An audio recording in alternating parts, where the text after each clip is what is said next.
So, yeah, good evening, everybody. You've seen some really interesting presentations on how the design has been impacted by BIM, by Number 10 and Republic. So what Paul and I just want to share with you is how we've taken the digital model and we've tried to utilize it in the field. Okay. First of all, is anybody unfamiliar with True North Square? Apart from the guys that aren't from Winnipeg. Okay. Okay. All right. So, you want to introduce yourself, Paul? Yeah. So I'm Paul Shack, operations manager for Nor-Tec Group, and our company was fortunate enough to work with PCL on True North Square downtown, one of the big developments happening, and together working with each other to use BIM, use Revit to our advantage in order to make this exciting project happen in a tight schedule. So we're here to share not how to do things, this is just how we did it, and certain issues that we had, challenges maybe we'll share with you. But this worked for us on this project, and I'm glad we did it. Yep, and David Thompson. So I'm the VDC manager for PCL here in Winnipeg. We are also both on the steering committee for the Winnipeg BIM community. So a little plug there. If you haven't registered and signed up, it's wbimc.ca. Please do. I'm also not from here, if you can't tell. So if I talk fast or if you can't understand me, then please, I'm not apologizing because I know what I'm saying. Okay, so I want to begin by asking a question. How many of you guys that have got experience on construction projects have had challenges on projects in the past? Generally, there's two general challenges that we normally see. What happens, which ends up in failure or real issues on projects. That's information and communication. Okay, I think everybody can agree that information seems to be a theme that's running through this event. So, I just want to leave these images with you guys. If information is inaccurate, outdated, misinterpreted, it could potentially lead to coordination issues. So this wasn't at True North Square, by the way. This was just in case. Maybe some rework, or in this case, just build around it. Some potential client dissatisfaction. And in this case, some serious maintenance issues. Okay. These were Googled, but they are an actual fact, real life project. Maybe a little bit extreme, but it just goes to show the importance that information has throughout the project. Second question.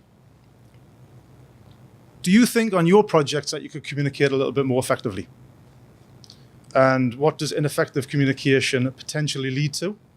Well, it could cause some confusion on project. It's not really relevant to this presentation. I just love the image.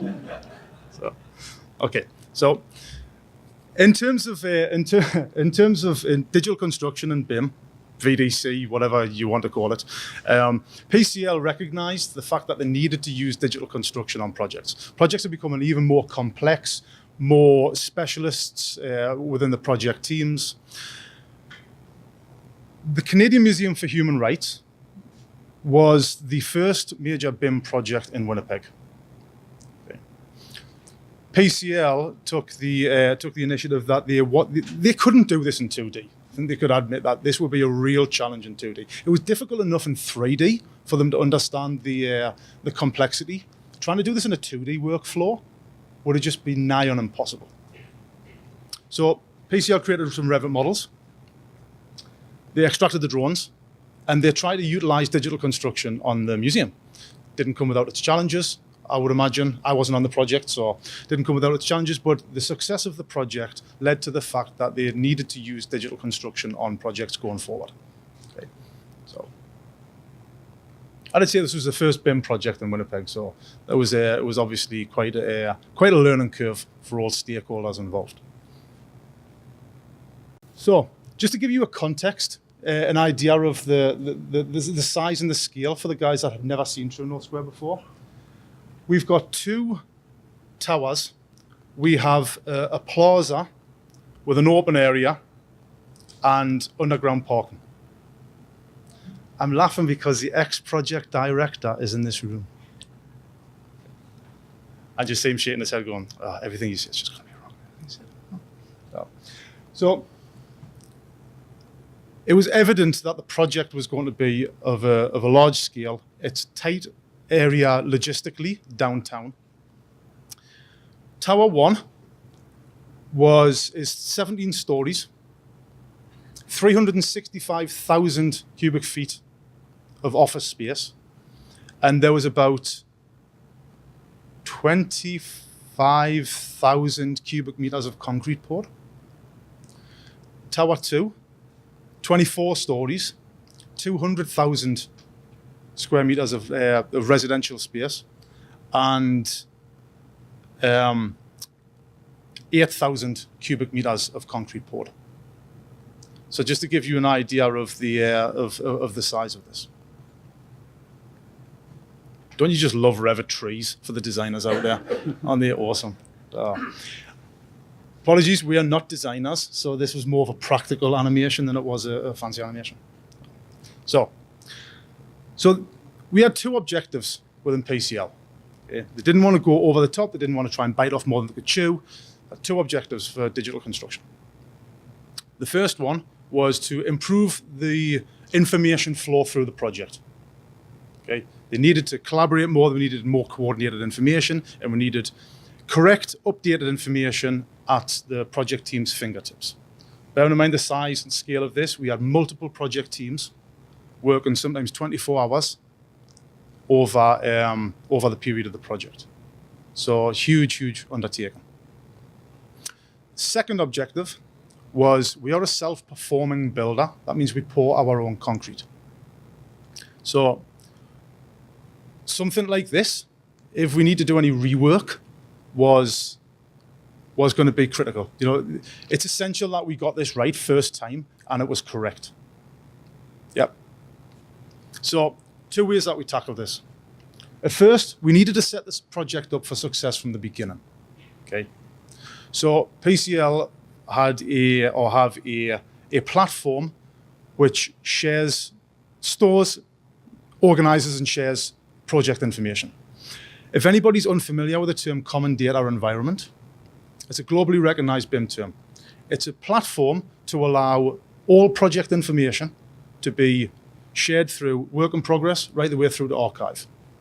And it's set up so all relevant information is at everybody's disposal.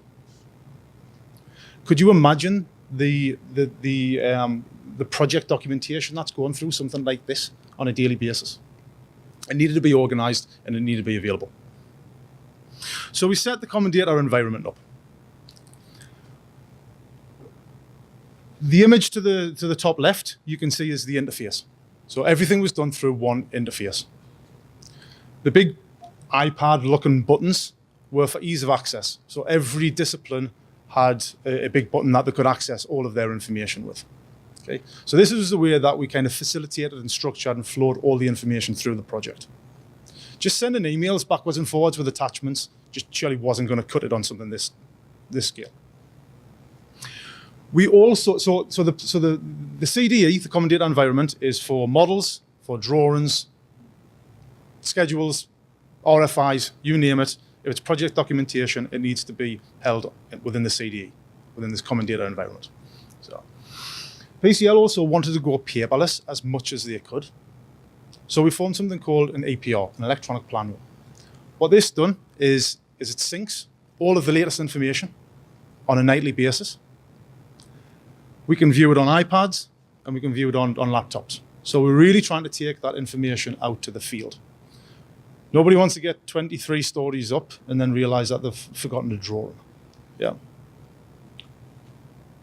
So this was the CDE. Yeah, I know. We've worked with this electronic plan room and CDE on quite a few projects already, and I'm sure every general contractor has something similar. Same with architectural engineering firms, might have something similar. This is what worked well for us on this project. And for us, we had something similar on the site. We had a job box with our computer in there with a printer and a screen that we could go to the areas we're working. We could take it around with us easily and show the guys who are actually installing it what they're going to be building. So it really helped visualize what's going on in the field and how it's getting put together. And the key part of this was, from our perspective, was the collaboration approach. So this took the architectural models, construction models, and combined them all together. So on our duration, it was frequency was bi-weekly. We collaborated together with PCL, mechanical, architectural, and we did our clash detection meetings. So from these models going together, they built a Navisworks model, which was always current, with the current layouts, current as-builts, and all the information from everybody into one. So it was easy to take that Navisworks model and easily walk around the building with your tablet or your computer or your phone and have all the information you need at your fingertips. So our foremen, our guys installing, if they didn't know what pipe was being shown, and you'll see a few pictures of them later, you just click on the button, tells you what system it is, where it's going, what panel it's going back to. So it was a really useful tool, taking all the information and combining it into one spot. And it was essential that the project teams got this up and running from the outset. Trying to do this halfway through the project was going to turn messy. Yeah. So this was established from the beginning of the project. The workflow was also try to establish that from the outset of the project as well. So it's important to know that this was a construction management project. So, but the architects and the engineers were driving their information through the models as well. And they were willing to give us access to the models where we could start working with the trades downstream with them. Yeah, and all this information too with the frequency and stuff was kind of set up in the BIM execution plan that was developed right from the start of the project before we got on board, right from the very, very start, which is important. I think Sean was talking about that earlier about getting together right from the start and collaborating together. So it was really good. Our second objective, as I say, we were a self-performing builder. So it's crucial that we remain on schedule with all of that concrete that we were pouring. And for designers and engineers, we get that we can't build from your model. Okay? As contractors, we know that it doesn't have that level of detail or that level of definition in the model. Okay? So what we done was devised a workflow that was able to take the design models and all of the engineering models, link them through the templates that we created, and we created a concrete model. We didn't recreate the concrete model, but we used linked models as a template. Yeah. So in this way, for any changes that were made in the design phase, or any changes that were made throughout the construction phase, we didn't need to go and create it. It was updated automatically. Yeah, so we try to make it as efficient as possible to try and receive and to manage those updates and those changes. Yeah. Once the construction model or the concrete model we built was in place, this had the level of detail. I don't know how much you know about LOD and level of detail, but basically the consultants offered us a 300 model, an LOD 300 model. We had to take it to the next level. We had to take it to an LOD 400 model. So that included all of the joints, the embeds, etc. into it. So we physically needed to build from this model. Yeah. Okay. So once we got this model and we got it up and running, we got it managed, we were able to use it for communication. We were able to use it for exporting views, collaborating with others. More importantly, we were able to use it to build. Okay? We were able to produce our lift drones, our concrete pour packs. So for those that are unfamiliar with the concrete pour pack, think of a building that size. It needs to be split up into quite a few sections to actually build. The pour pack is produced for the engineers out on site with all relevant dimensions, information. So it'll have architectural, structural information. We'll have color-coded 3D information to try and enhance that understanding. It'll be dimensioned. They'll know where the embeds are, so on and so forth. So it's everything compiled into a package for the guys out on site to physically build with. Now, at one point, True North Square had 7 field coordinators on the project. Each field coordinator would have been assigned to a section on the build. Okay. Traditionally, all 7 would have been creating those pour packs by hand or using CAD. We had one guy working on this project that created all the concrete information. So we think over the space of a year, 7 to 1. The time and the cost that's potentially saved. Bearing in mind this is a learning curve. Yep, this is a learning curve for all the project team, but we were able to cut out a lot of the onerous creation that the field engineers needed to do, and we just extracted the information out of the model, basically. So it was important that the model be correct. That makes sense? Yeah. Okay. All right. Yeah, so as Dave was saying, all the information that we had as well was driven from the model. Now, electrically, I don't know if there's any electrical engineers in here, but they don't generally lay out our drawings. It's up to us to figure out how the conduit's going to get there and where we're going to place the distribution panel. A lot of it is just kind of line drawings giving us the general idea. So from our perspective, it was very useful to be able to lay everything out and, again, visualize it in 3D, color coding it to the system that we're pulling.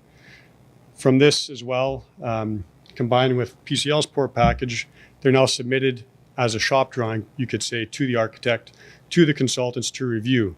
In this case, I believe they had to increase some of the concrete strength where a lot of these conduits were going, where nobody would really know that until you do a rebar inspection and then all of a sudden, oh man, you guys have way too many conduits here. You can't do that. So they really flagged a few things ahead of time and ahead of schedule. And especially too when this was a design assist job, so they were designing the project as we're building it, which had its own challenges alone. With the current model, it was easy to flag different instances. We had bi-weekly clash detection meetings to try to flag some of these issues ahead of time, show where all of our racks are going in plumbing and mechanical, so that we could have a better coordinated job before we build it and not try to be reactive as we're building it. So it really helped the guys visualize when you're on the slab, you just have a bunch of plywood and nothing there. So it really helped understand what they're building, where they're building it. So another useful tool that we used on this project and really found the benefit of it is with a robotic total station. With everything laid out in 3D, now we have available to us all these different points where we can lay out, put our conduit hangers, put boxes, light fixtures, and export them right into the field. So as Dave was saying, this Tower 1's 17 stories, Tower 2's 24 stories. To run back and forth if you miss something or need another drawing because your drawing got wet, well, that could take an hour. So from this, we were able to export points right from the model to our RTS unit via the cloud, and then download it right on the field if they needed some more information. So we went from days of laying out points to hours. I think in some cases we only had a half a day to run the conduit, lay out the points, and finish everything. So from about 150 to 200 points an hour, we could lay out quickly with one person rather than having multiple people with tape measures and markers and waiting for grid lines. It was a huge benefit to us. So, and again, I can't stress enough the collaboration approach. So from the lift drawings that were produced, now we could say, we could see what side of the wall they're building first, where the pour breaks are going to be, where the slabs going to enter the core, and kind of lay everything out as they go. So the guy who's installing this stuff can just look at the picture and say, yeah, that's what the wall looks like. It looks good, and it's done. It's a lot easier when you're 30 feet in the air on a cage of rebar to try to figure out where the slab's actually coming in, or visualize where you are in the building. So that aspect alone was great. And then again too, as I was saying, the drawings that we traditionally get they'll take into account certain sizes of equipment and stuff, and generalize what's going to fit in the room, but really you don't know until you start putting it in. So if we have that ability on the 3D model, which we did here, to get accurate information, accurate sizes of panels, transformers, generator in this case, we could see if the bus duct runs are going to fit in the corridors, and we could see how much room we're going to need for our distribution equipment, and then really understand and identify any challenges to the architect if the ceiling needs to be dropped or if we need a little bit more room in this space. So it really helped us along. You can see from the model to what was actually installed. It was a pretty challenging area. And again, this particular room, there was inches to spare in front of the clearances of each panel just to make sure that it fits. So it was, we did see the benefit of it. Especially these big conduits don't bend very easily. So when you read them on the line diagram or the riser diagram on the drawings, a line bends fairly easily. But when you actually have to bend the conduit, it's a different story. So from that, we can develop our prefab. So prefab's not new in Winnipeg or Manitoba, but linking it to Revit is still relatively new. So we were able to extract information from the model again, bend radiuses, lengths of conduit, size of racks, and then have it all pre-made off-site and shipped to the building as we needed it.